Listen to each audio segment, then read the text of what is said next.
ठीक है। तो यहाँ कोशिका झिल्ली, ये सेल मेम्ब्रेन है, ठीक है ना। तो सेल मेम्ब्रेन जो होता है हमारा बॉडी का, वो बॉडी को एक पोटली के भीतर उसको बांध करके, मतलब सेल का जितना भी अंग है, जितना भी भीतर में हम पार्ट पढ़ेंगे सेल के बारे में, वो उस पोटली के अंदर रहेगा, उसी को सेल मेम्ब्रेन या सेल झिल्ली कहते हैं। ये केवल जो होता है ना, ये केवल नहीं बल्कि ये सेल मेम्ब्रेन जो होता है, कोशिका झिल्ली, याद रखिए कोशिका झिल्ली जो होता है वो पादप और जंतु यानी कि प्लांट में और एनिमल में, प्लांट मतलब पेड़ पौधा और एनिमल मतलब हम लोग सब जितना जीव जंतु है, समझ रहे हैं। तो पादप जो होता है प्लांट होता है और जीव जंतु जो हम लोग हैं ये दोनों में पाया जाता है, ठीक है। दोनों में मतलब दोनों का सेल है, पेड़ पौधा का एक अलग सेल है, माने सेल है, और हमारा सेल है। तो पेड़ पौधा का हम लोग अभी कॉमन सेल के बारे में जान रहे हैं, सब दोनों में जो है उसको पढ़ेंगे। उसके बाद पेड़ पौधा में जो है अलग उसको अलग, और हमारा जंतु में जो है वो अलग, बहुत ज्यादा फर्क नहीं है, ठीक है ना। तो ये दोनों में पाया जाता है। ये झिल्ली जो होता है ना, हमारा सेल मेम्ब्रेन होता है, ये दोनों में पाया जाता है। और उसके अलावा जो है देखो ये झिल्ली, ये क्या चीज से मिलकर बना होता है, ये झिल्ली प्रोटीन का स्ट्रक्चर है, ठीक है। हमारा बॉडी ही पूरा प्रोटीन से निर्माण होता है, इस तरह से ये प्रोटीन का स्ट्रक्चर है, ठीक है। और इसमें क्या है, all part of cell under this membrane, क्या है, सभी पार्ट इसका इसके भीतर में रहेगा। किसके भीतर में, सेल मेम्ब्रेन के भीतर में। और ये दोनों में पाया जाता है, जंतु में भी पाया जाता है और पादप में भी पाया जाता है, प्लांट में भी पाया जाता है, एनिमल में भी पाया जाता है। अब एक आता है कोशिका भित्ति, इसके अलावा एक आता है कोशिका भित्ति, इसको हम लोग कहते हैं सेल वॉल। इसको क्या कहते हैं, सेल वॉल। कोशिका भित्ति, भित्ति मतलब क्या होता है, दीवार, भित्ति मतलब दीवार। तो दीवार का मतलब वो एक दीवार है, ठीक है। वो कहाँ पाया जाएगा, सेल वॉल जिसको बोलते हैं, ये सेल में ही पाया जाएगा। और ये बाहर में रहता है, इसे ये बाहर में रहता है, और ये हम में नहीं रहता है, ठीक है। जंतु में ये नहीं पाया जाता है, ये जो होता है ना, ये जंतु में नहीं पाया जाता है। सेल वॉल जो होता है ये जंतु कोशिका में नहीं पाया जाता, याद रखना। जितना जीव जंतु हम लोग, मनुष्य, ये चिड़िया, बंदर, जो भी सारा चीज है, इसका कोशिका में जितना जीव चीज है उसमें नहीं पाया जाता है, केवल पादप में पाया जाता है, केवल प्लांट में पाया जाता है। याद रखना, इसी की वजह से जो सेल वॉल होता है ना, इसी के वजह से पेड़ पौधा मजबूत होता है। क्या पेड़ पौधे जैसे कठोर होते हो तुम लोग? नहीं। तुम्हारा स्किन मुलायम है कि नहीं? हाँ। मुलायम है ना। किसकी वजह से मुलायम है? कौन नहीं है जो मुलायम है? कहने से ये हमारा सेल वॉल नहीं है, ये बाहर वाला जो ये है ये नहीं है। हमारा सेल मेम्ब्रेन जो है हम में है, ये बाहर वाला दीवार नहीं है। हमारा सेल में सेल वॉल नहीं पाया जाएगा। अगर सेल वॉल पाया जाएगा तो हम भी पूरा ऐसा टाइट रहेंगे, पेड़ पौधा जैसे। पेड़ पौधा कैसे टाइट होता है, ऐसा ही पूरा मजबूत हो जाएगा अगर सेल वॉल रहेगा तो, यानी कि कोशिका भित्ति रहेगा तो हम भी ऐसा ही पेड़ पौधा जैसे कठोर हो जाएंगे। कठोर होने से काम होगा? नहीं होगा। तो हमें लचीला रहना जरूरी है, और ये लचीला हमारे पास इसलिए होता है क्योंकि ये सेल वॉल नहीं होता है। हमारा स्किन इसलिए टाइट नहीं है क्योंकि हमारा सेल में सेल वॉल नहीं है। पेड़ पौधा में क्यों होता है? क्योंकि उसमें सेल वॉल होता है। और सेल वॉल क्या चीज से मिलकर बना होता है? सेल वॉल बना होता है सेलुलोज से। सेलुलोज, ठीक है, याद रखो, सेलुलोज से मिलकर के बना होता है क्या? Cell wall. तो इस तरह से हमारा दो ये पर चर्चा कर लिए कि हमारा मेम्ब्रेन जो होता है सेल मेम्ब्रेन और सेल वॉल, ठीक है। सेल वॉल हमारा सेलुलोज से बना होता है और सेल मेम्ब्रेन प्रोटीन से बना होता है। सेल, इसको और एक रोचक बात है, देखो ये जो सेल वॉल है ना, ये मृत अवस्था में हमेशा पाया जाता है। ये मरा हुआ, कोशिका का मरा हुआ भाग है। मरा हुआ नहीं है ना, इतना आकार होगा, इतना मजबूत होगा। और सेलुलोज हमेशा याद रखना मजबूत होता है, और वो सेलुलोज से बना हुआ रहता है, जिसके चलते वो हमेशा इसका बाहर वाला दीवार में कोशिका पाया जाता है, और ये कोशिका का मृत पार्ट माना जाता है, मरा हुआ भाग माना जाता है, ठीक है। अब हम लोग तो इसको पढ़ रहे हैं, दो को हम पढ़ भी लिए, सेल कोशिका क्या क्या है इसको बता भी दिए, लेकिन इसका एक्चुअल में हमारा साइंटिफिक नेम जो है, हम लोग सेल सेल जो बोल रहे हैं ना, ये सेल जो कोशिका नाम दिया हुआ है, लेकिन वास्तव में हमारा साइंटिफिक नेम होता है साइटो। कोशिका का क्या नाम होता है? हमारा साइटो नाम से हम लोग जानते हैं, साइटो। जहां भी साइटो टर्म्स आएगा बायोलॉजी में, जिस समय पढ़िएगा आप लोग, कि जहां भी साइटो आपको मिलेगा, वर्ड शब्द मिलेगा जहां पर भी, तो उसको समझ लेना कि साइटो मतलब सेल का बात कर रहा है, कोशिका का बात कर रहा है। क्लियर? तो साइटो नाम से ही हम लोग इसको जानते हैं, कहीं भी देखेंगे तो साइटो साइटो ही मिलेगा। और इसका जो सेल के बारे में जहां हम लोग स्टडी करते हैं, सेल का जो स्टडी करेंगे उसको कहते हैं साइटोलॉजी। ठीक है? जहां पर सेल के लिए कहीं लेबोरेटरी कहीं पर जाएंगे, जो सेल का जहां काम होता है, हॉस्पिटल हो, कहीं पर रिसर्च सेंटर हो, कहीं पर जाएंगे जहां सेल के बारे में जहां स्टडी करेगा, वहां पर लिखा रहेगा ऊपर में, आपको देखिएगा साइटोलॉजी, कहीं पर भी देखने को मिलेगा। नहीं तो जान लीजिए कि सेल का स्टडी को हम लोग कहते हैं साइटोलॉजी। क्लियर? और साइटोलॉजी माने सबसे पहले सेल को जाना कैसे, कौन खोज किया इसको? साइटो। इसका जनक कौन है?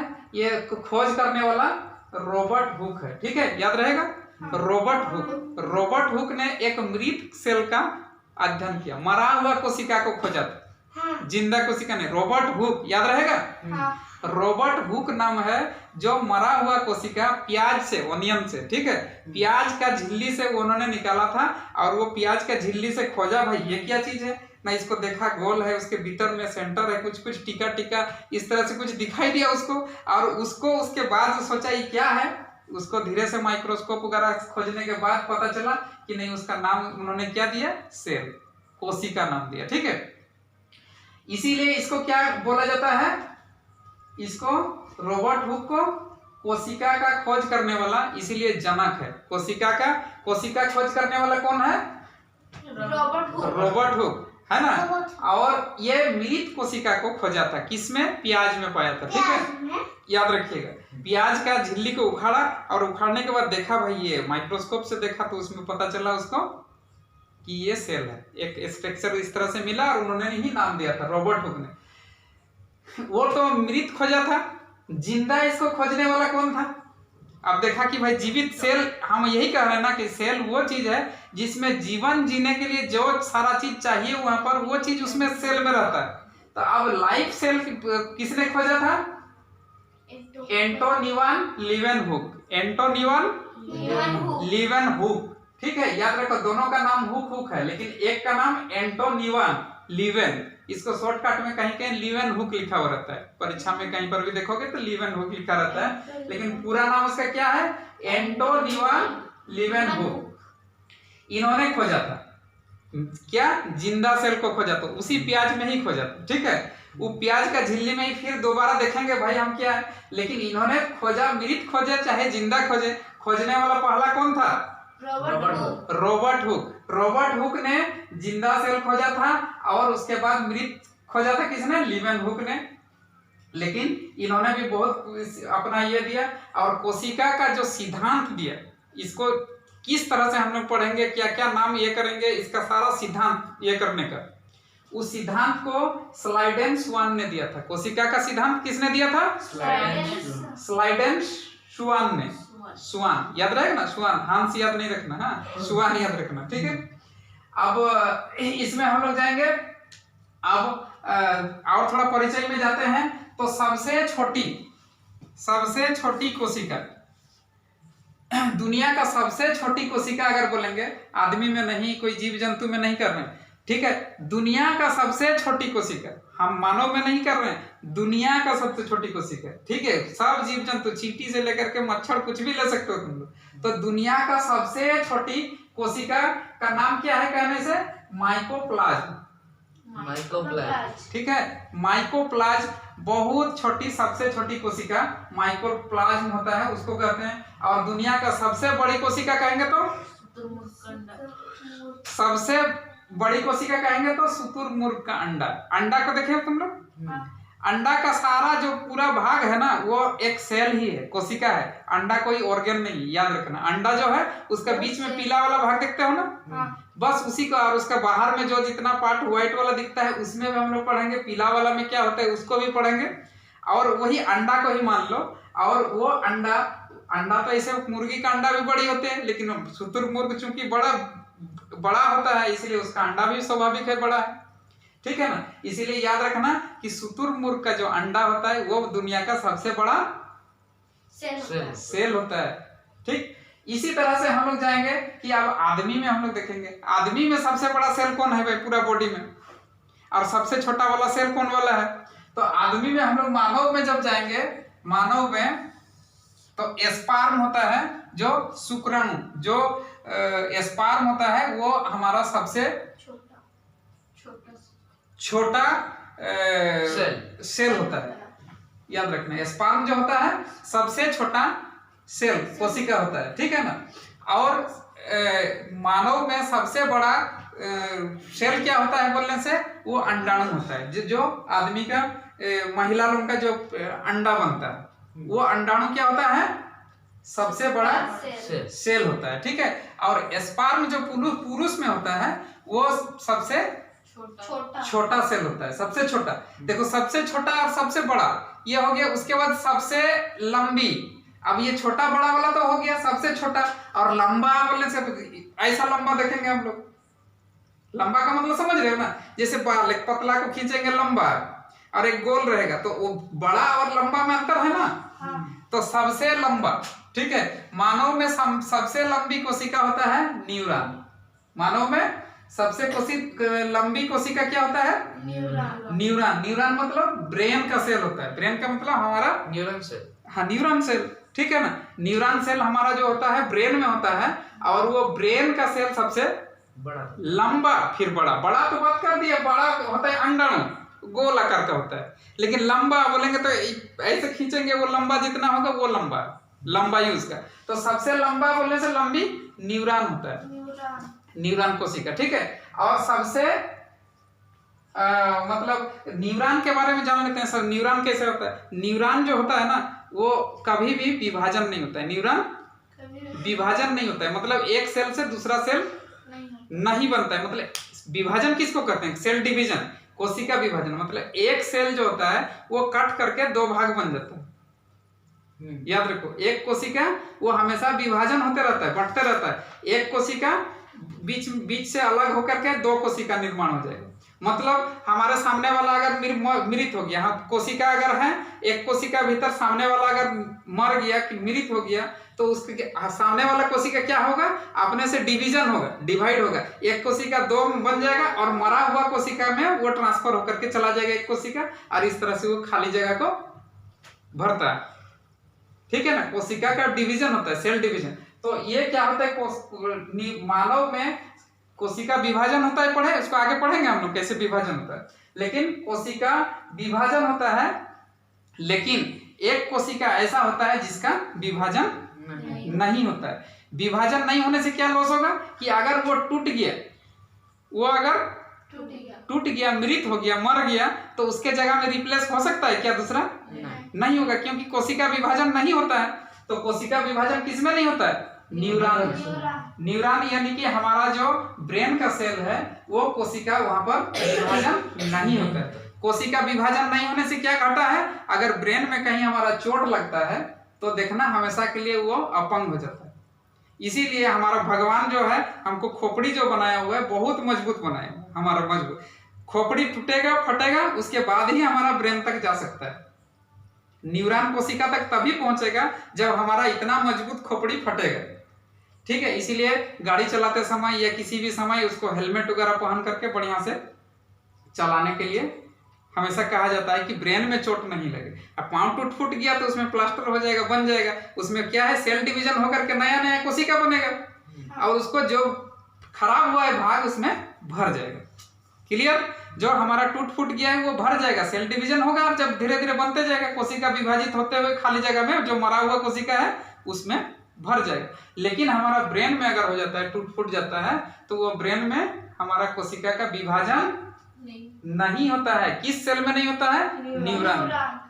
इसको आगे पढ़ेंगे। सबसे ज्यादा देखो विभाजन रहित, मतलब न्यूरॉन कोशिका विभाजन रहित है। और तेज विभाजन हमारा बॉडी का कौन सा कोशिका, जैसे हाथ में टूट गया, पाँव में टूट गया, नाखून में टूट गया, देखो नाखून में हमेशा सेल डिवीजन होते जाता है, आगे बढ़ते जाता है, देखते हो ना। तो ये हमें दिखाई देता है, नाखून हम लोग काट के फेंकते हैं, फिर वो आगे वहां पर सेल डिवीजन होते होते नाखून बनते जाता है, बढ़ते जाता है। ये कोशिका विभाजन होते होते बढ़ रहा है। लेकिन इस तरह से हमारा सबसे तेज सेल डिवीजन कहाँ होता है? लिवर। ठीक है ना, सबसे तेज सेल डिवीजन हमारा होता है लिवर में। लिवर मतलब यकृत, हम लोग हिंदी में पढ़ते हैं यकृत, ठीक है ना। लिवर का कोशिका जो होता है सबसे तेज डिवीजन होता है।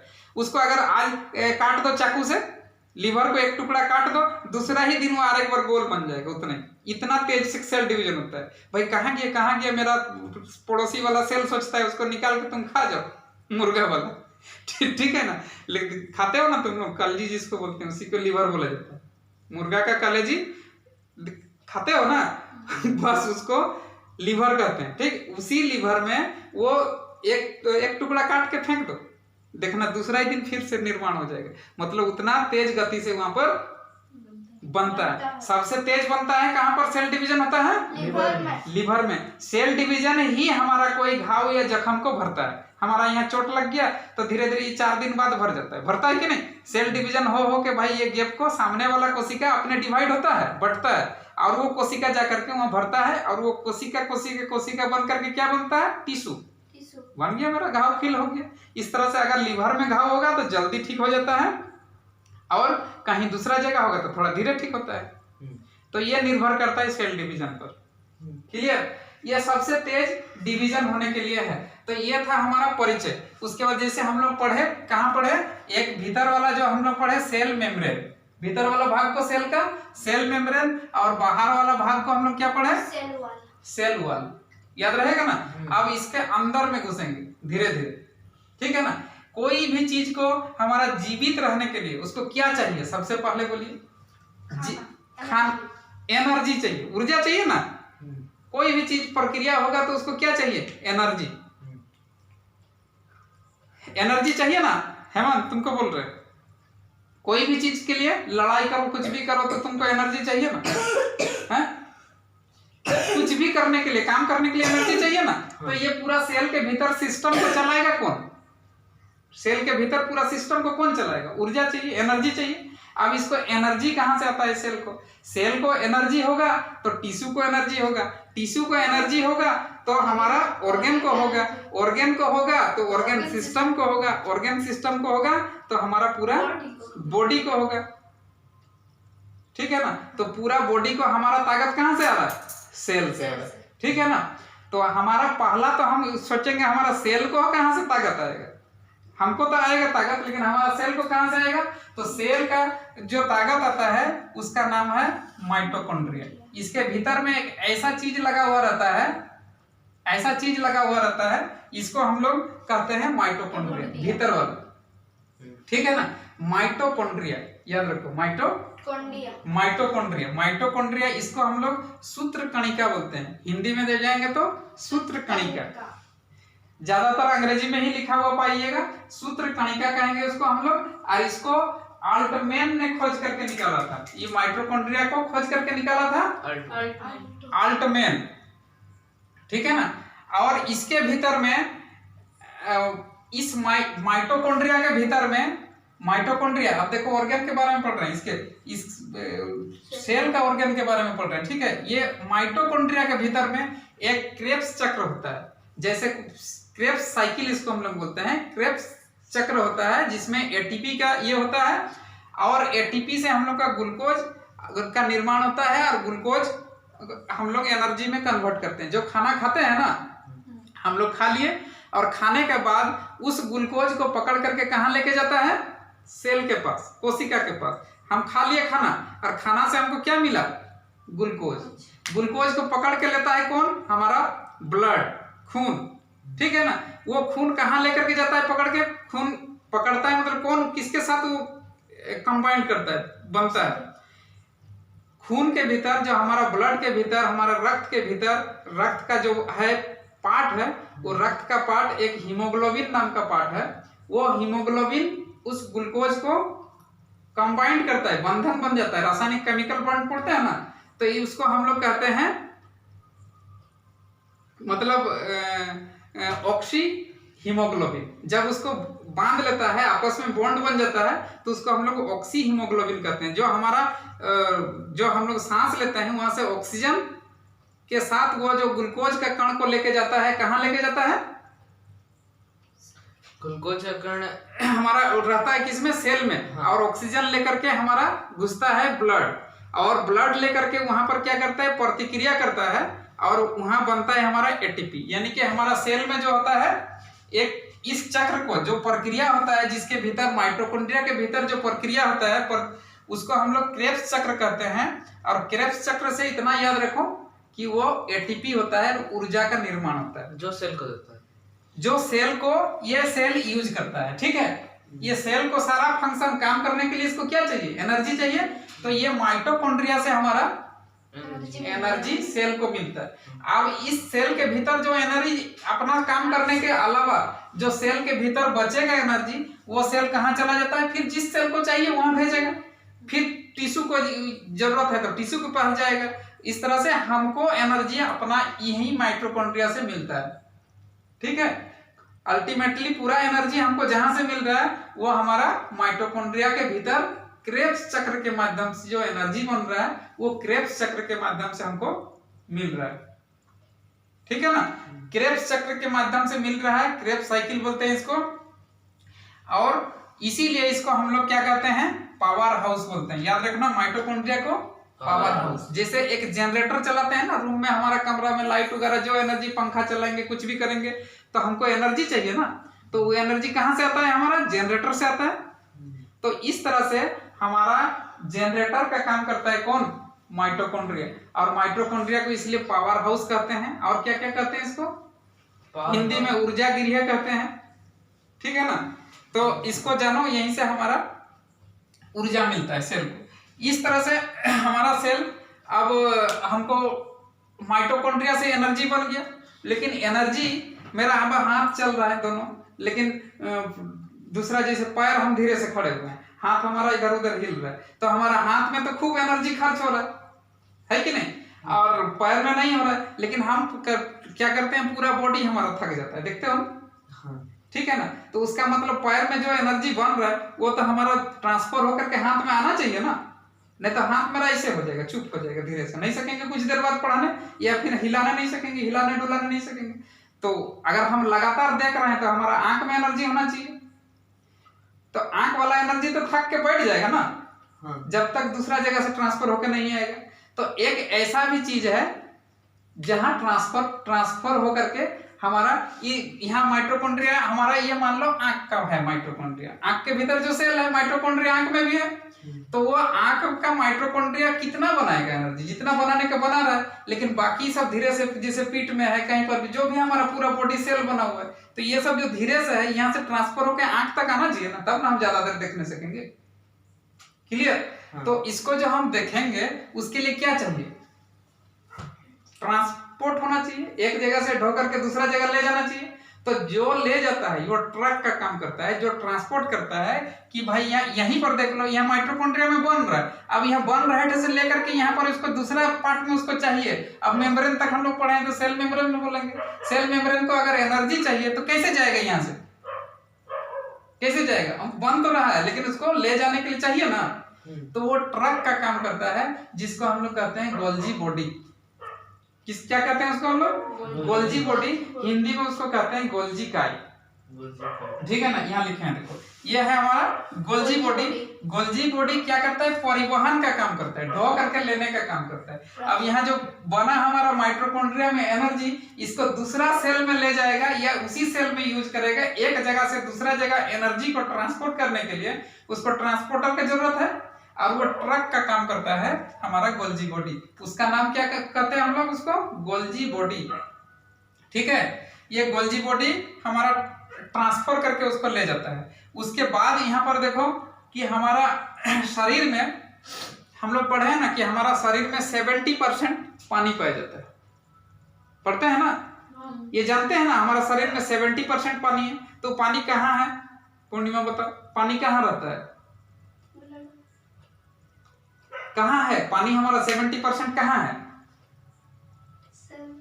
ठीक है ना, वो सेल के भीतर होता है पूरा। ये पेट में है, सोच रहे हो? जो पानी तो 1-1.5 लीटर ही पी होगा ना। पेट कितना बड़ा है तुम्हारा? 1-1.5 लीटर, 2 मुश्किल से 2 लीटर 3 लीटर पी लेगा, उसके ज्यादा तो नहीं सकता है। लेकिन 70% हमारा, अगर बॉडी 100 किलो का हम आदमी है तो 70 किलो पानी है। ठीक है ना, कहाँ है पानी? तो हमारा सेल में एक पाया जाता है, एक पार्ट होता है जिसको हम लोग कहते हैं रसधानी। हमारा रसधानी कहते हैं इसको, हम लोग वेकुल्स बोलते हैं। वेकुल्स जो हमारा रसधानी सेल के भीतर पाया जाता है, वेकुल्स। जैसे गोल्जी बॉडी का स्ट्रक्चर है इस तरह से, जिसको जी हम लोग लिख देते हैं। देखिए ये एम मतलब माइटोकॉन्ड्रिया हो गया, और एक हम लोग इस तरह से पार्ट है, इसको हम लोग क्या कहेंगे? वेक्यूल्स बोलते हैं। हाँ, ये बड़ा पार्ट होता है, दूर दूर में रहता है। ठीक है, इसको वेक्यूल्स, ठीक है, इसको रसधानी बोलते हैं। रसधानी, रस से ही क्लियर हो जाता है लोग कि उसमें पानी होता है, भरपूर पानी। बिना पानी का कोई प्रतिक्रिया नहीं होगा। ठीक है ना, कोई रिएक्शन वहां नहीं हो सकता है। तो इस तरह से हमारा वेकुल्स होता है जो पानी रहता है। ये वेकुल्स जो होता है ना, पेड़ पौधा में बड़ा रहता है और जंतु में छोटा रहता है। याद रखना, पेड़ पौधा में वेकुल्स बड़ा होता है और जंतु में छोटा होता है। पेड़ पौधा को ज्यादा पानी का हो सकता है ना, है कि नहीं? तो वो जड़ से अपना पानी ले लेता है और वो सारा अपना काम करता है, प्रकाश संश्लेषण वगैरह जो होता है, फोटोसिंथेसिस, आगे पढ़ेंगे उस सबको। तो वो सारा प्रक्रिया करने के लिए जल का आवश्यकता है।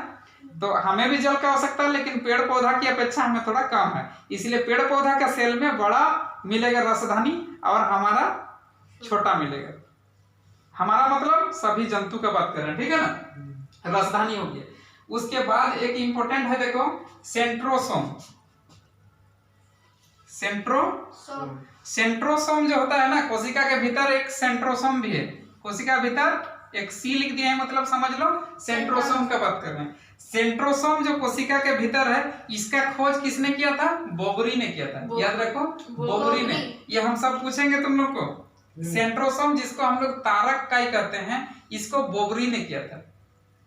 और ये तारक काई ऐसा एक चीज है जिसके माध्यम से कोशिका सेल डिवीजन होता है।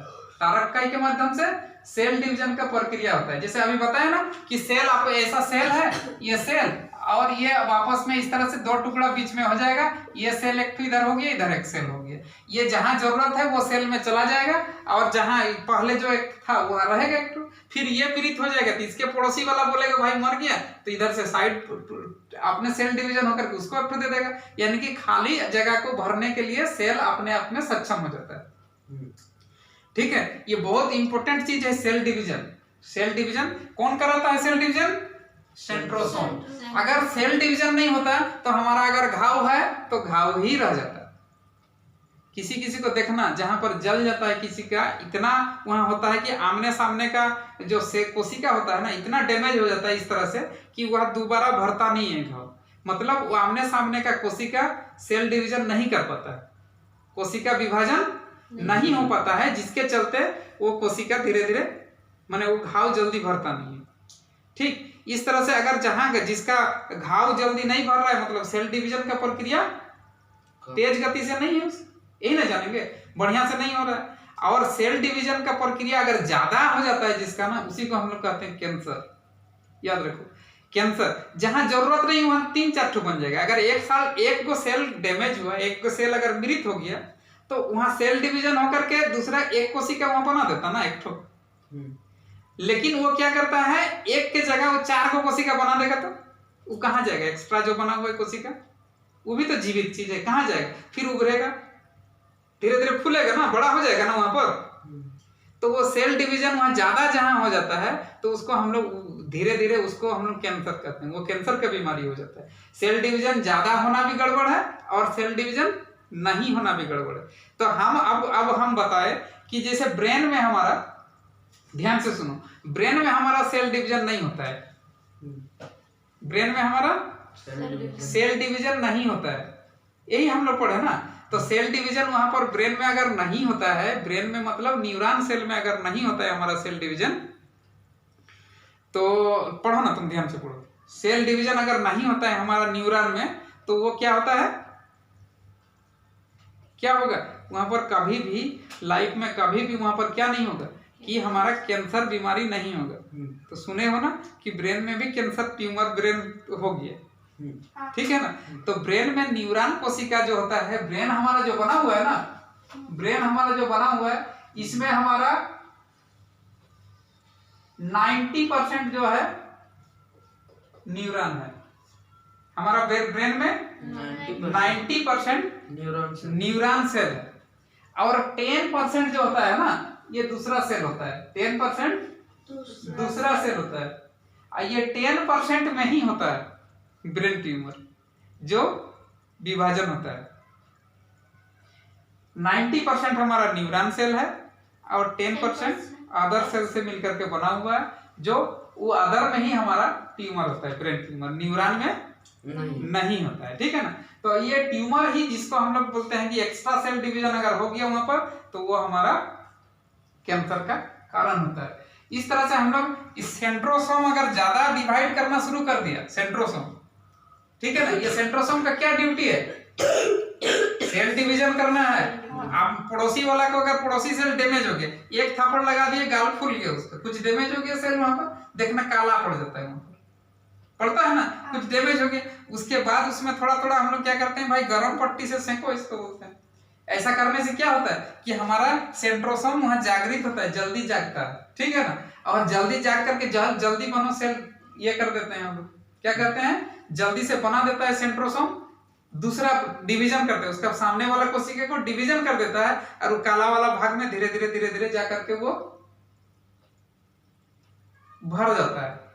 इस तरह से कहने का मतलब शॉर्टकट में समझो कि ये हमारा सेंट्रोसोम सेल डिवीजन का काम करता है। कोशिका के भीतर सेंट्रोसोम क्या करता है, सेल डिवीजन। माइटोकॉन्ड्रिया क्या करता है, माइटोकॉन्ड्रिया पावर देता है, एनर्जी देता है, ठीक है, पावर हाउस करते हैं इसलिए उसको। उसके बाद गोल्जी बॉडी क्या करता है, ऑक्सीजन सप्लाई करता है, एनर्जी सप्लाई करता है। जो ऑक्सीजन सप्लाई तो हमारा ब्लड कर रहा है, ठीक है ना। तो माइटोकॉन्ड्रिया में जो एनर्जी बना है, उसको एनर्जी को सप्लाई कर रहा है, एटीपी को, जहां जरूरत हो रहा है, ठीक है। गोल्जी बॉडी सप्लाई का काम कर रहा है, परिवहन का। किस चीज का परिवहन कर रहा है, एनर्जी का परिवहन कर रहा है। उसके बाद राजधानी हमारा क्या है, ग्लूकोज, ये पानी हमारा सारा प्रतिक्रिया के लिए उपयोगी चीज है, और वो कहाँ रहता है, पूरा सेल में पाया जाता है। इसको हम एक बिंदु के रूप में दिखा रहे हैं, इसको वैक्यूल्स कहते हैं, ठीक है ना, राजधानी।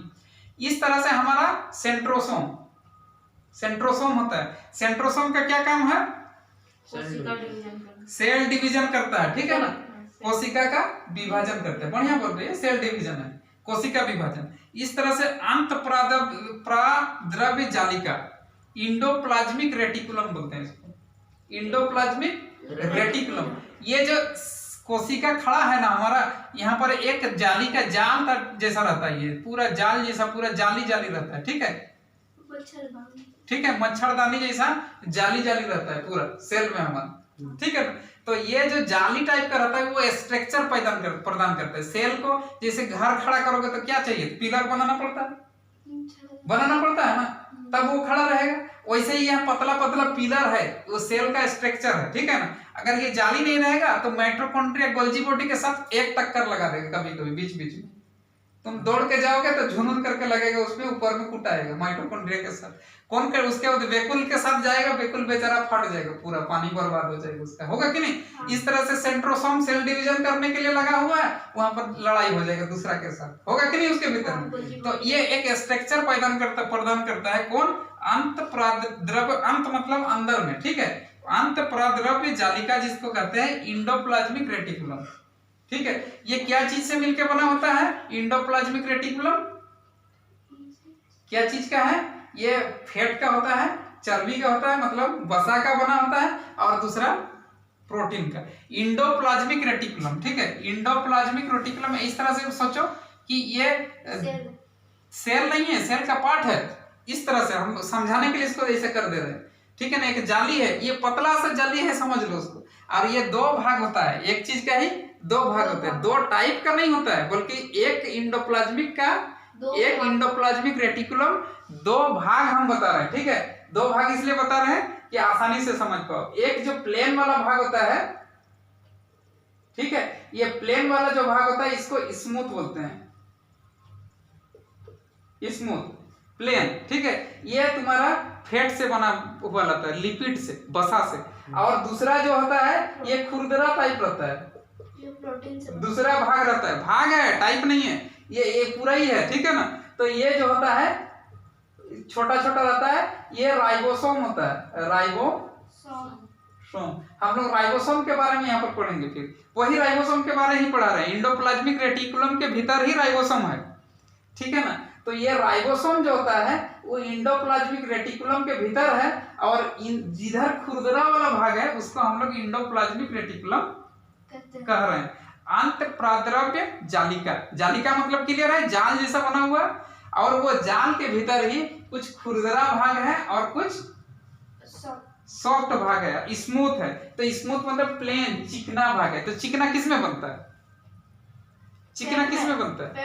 फैट में, चर्बी में बनता है। तो इंडोप्लाज्मिक रेटिकुलम में जो है वो फैट जो है, फैट वाला भाग तरफ चिकना होगा, उसको हम लोग कहेंगे, हम लोग स्मूथ, है ना, स्मूथ ER मतलब endoplasmic reticulum, smooth endoplasmic reticulum, याद रहेगा ना, स्मूथ इंडोप्लाज्मिक रेटिकुलम, उसको SER, जांच फांच करते हो कि नहीं तुम? SER इसी का जांच करते हैं हम लोग, SER का। इसको क्या जांच करने से क्या फायदा होगा बाद में पढ़ेंगे, ठीक है। तो इंडोप्लाज्मिक रेटिकुलम का स्मूथ वाला भाग को SER कहेंगे, और इधर जो होता है खुरदरा वाला भाग कहते हैं इसको इंडोप्लाज्मिक रेटिकुलम, इसको रफ बोलते हैं, रफ, ROUGH, RER, इसको रफ, ROUGH, रफ ER मतलब RER।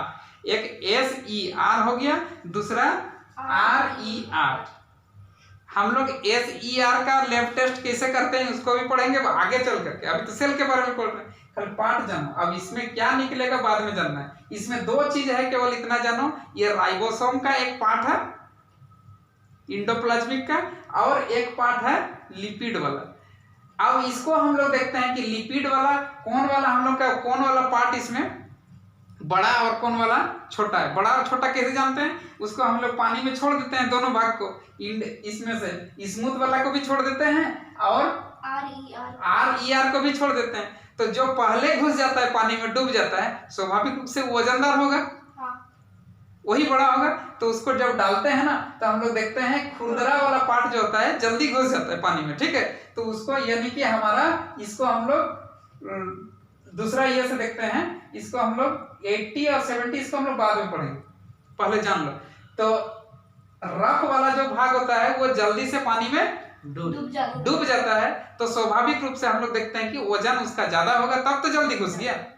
और ये स्मूथ वाला जो होता है धीरे धीरे पानी में घुसता है अंदर, तो उसको हम लोग 70 से और इसको 80 से हम लोग दो को नाम देते हैं, उसको बाद में हम लोग जानेंगे, वो बहुत और लंबा चैप्टर है। हम बोल रहे हैं सेल लंबा चैप्टर है, तो सेल में जब जाएंगे तो इसको हम लोग देखेंगे। तो अभी इतना जानो कि राइबोसोम की वजह से, ठीक है ना, इसमें बोलता है कि इंडोप्लाज्मिक रेटिकुलम में मतलब प्रोटीन पाया जाता है। तो प्रोटीन, राइबोसोम मतलब प्रोटीन, यहाँ पर एक जानो R भी हम लिख दे रहे हैं, इसमें क्या है, एक R का मतलब राइबोसोम। कहाँ पाया जाता है? इंडोप्लाज्मिक रेटिकुलम में ही राइबोसोम पाया जाता है, और राइबोसोम की वजह से प्रोटीन का निर्माण होता है। प्रोटीन नहीं होगा तो क्या नहीं होगा? प्रोटीन नहीं होता राइबोसोम। प्रोटीन का क्या काम है मालूम है कि नहीं? हमारा बॉडी बिल्डिंग का काम करता है। प्रोटीन के बिना कोई सेल का निर्माण नहीं होगा। जैसे ये पूरा जाली ही क्या चीज का बना हुआ है? प्रोटीन से। पहले ही हम बोल दिया ना कि ये हमारा बाहर का जो झिल्ली बना हुआ है वो प्रोटीन का बना हुआ है। जब प्रोटीन का बना हुआ है वो चीज, वो पोटली खत्म हो जाएगा, टूट जाएगा, फट से बनेगा कैसे? रहेगा? सेल बन पाएगा? नहीं, क्योंकि फटेगा, प्रोटीन नहीं होगा। तो प्रोटीन बहुत बॉडी बिल्डिंग का काम है। सेल का बिल्डिंग बनेगा तब तो हमारा बॉडी बिल्डिंग होगा, पहले सेल का निर्माण होगा। थैली होना चाहिए ना, अब बैग में जो कुछ भी डालोगे तो रखोगे तो वो थैली होना चाहिए। अब थैली अगर नहीं रहेगा तो तुम कैसे सब सामान को एक साथ रखोगे? और थैली है, उसके बीच में गैप हमको रखना है, एक दूसरे से टकराए नहीं। उसके लिए क्या है? अंत प्राद्रव्य जालिका है। सेल के भीतर में इंडोप्लाज्मिक रेटिकुलम है, ठीक है ना। तो ये हमारा क्या करता है, एक दूसरे से टकराने से बचाता है। इंडोप्लाज्मिक रेटिकुलम का देखो, अब तुमको काम पूछेगा तो क्या बोलोगे, एक दूसरे से अलग दूर दूर रखने का काम करता है वो। और इंडोप्लाज्मिक रेटिकुलम क्या करता है, हमारा स्मूथनेस प्रदान करता है सेल में, स्मूथ माने चिकनापन लाता है। और दूसरा उसका एक खुरदरा पार्ट भी होता है जो हमारा प्रोटीन का निर्माण करता है। क्या इंडोप्लाज्मिक रेटिकुलम प्रोटीन बना रहा है? नहीं। कौन बना रहा है? इंडोप्लाज्मिक रेटिकुलम बना रहा है क्या प्रोटीन? नहीं बना रहा है। दोनों ही आधा सत्य है, क्योंकि इंडोप्लाज्मिक रेटिकुलम अगर नहीं होगा तो राइबोसोम कहां बैठेगा? नहीं बैठ पाएगा। लेकिन वास्तविकता है कि इंडोप्लाज्मिक रेटिकुलम राइबोसोम को संरक्षण दे रहा है, रखने का जगह दे रहा है, उसको रहने का जगह दे रहा है, ठीक है ना, इंडोप्लाज्मिक रेटिकुलम। और इंडोप्लाज्मिक रेटिकुलम प्रोटीन नहीं बना रहा है, बल्कि राइबोसोम हमारा प्रोटीन का निर्माण कर रहा है, ठीक है।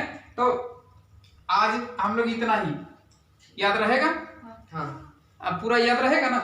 अब इसको बढ़िया से तुम लोग कर लेना। ये तो खत्म हो गया वही लगता है। नहीं।